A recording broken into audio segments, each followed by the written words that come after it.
in the game at this point. But without further ado, ladies and gentlemen, this is going to be the start of our tournament tonight, Pure Esports, and it is going to be starting off with the Kazuya only bracket. So, without further ado, let's get this train running. And we have our challenger here, ToasterBucket, just jumping right in with the 10-hit combo. To be honest, I'm so shocked that they made that so like incredibly easy to pull off in this game. But you know what? I can respect it at the same time. Accessibility is important. Well, it's an easy It's an easy couple of button presses to pull off. As we see our man Bulbasir hitting the 6-1-2 or excuse me, the 6-2-3 uppercut for that first stock. But you mash the A button, but it's super SDI-able. It doesn't connect the whole thing all the time, and that's a great F smash as well because of the super armor that he has. Honestly, they gave Kazuya a lot of love coming into this game.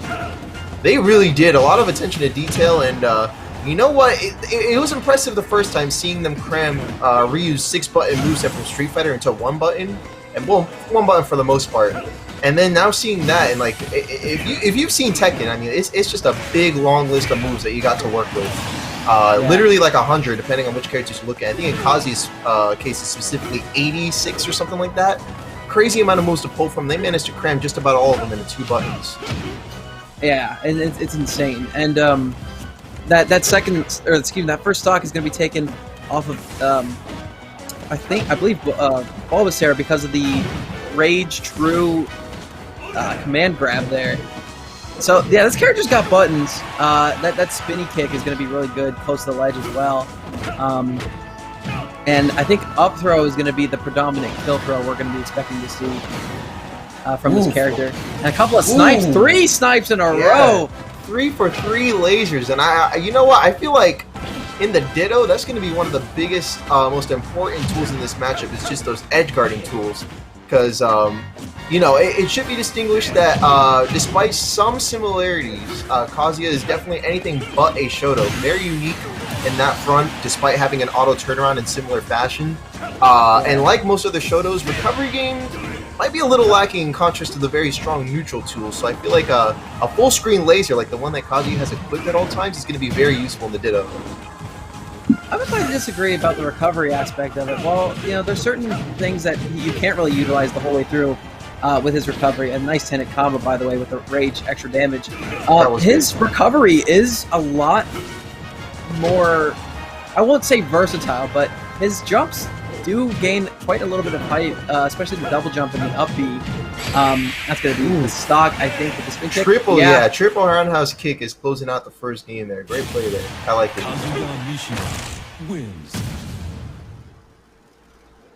Yeah, like I would say, like between like all like the fighting game characters, he probably has like the better recovery in terms of like, you know, accomplishing the objective of like getting back onto the stage. But it is a very how should I put it, straightforward recovery that can be easy to edge guard if you have a character with good edge guarding tools.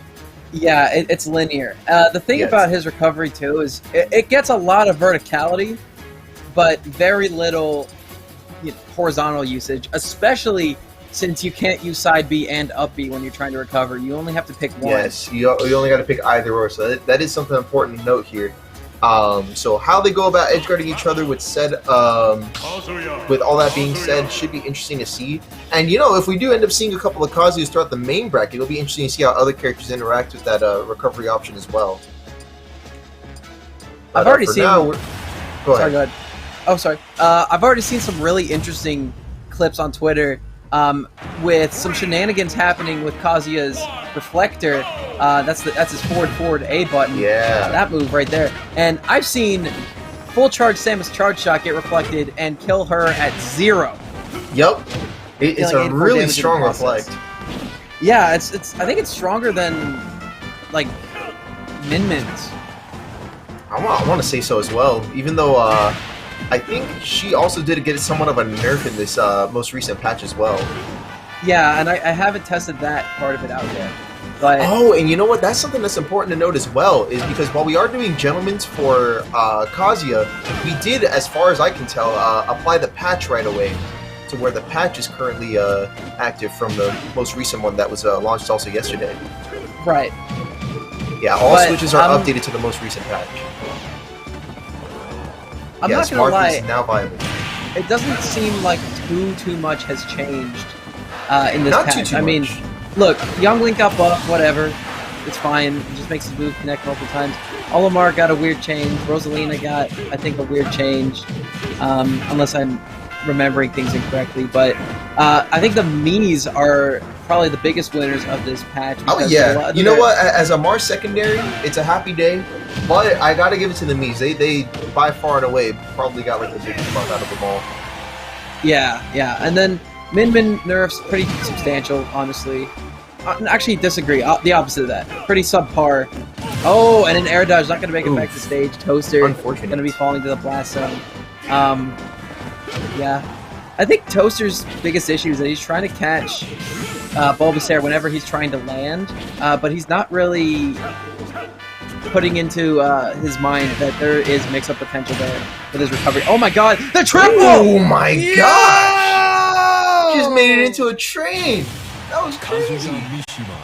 Oh! That This is dude wacky, man.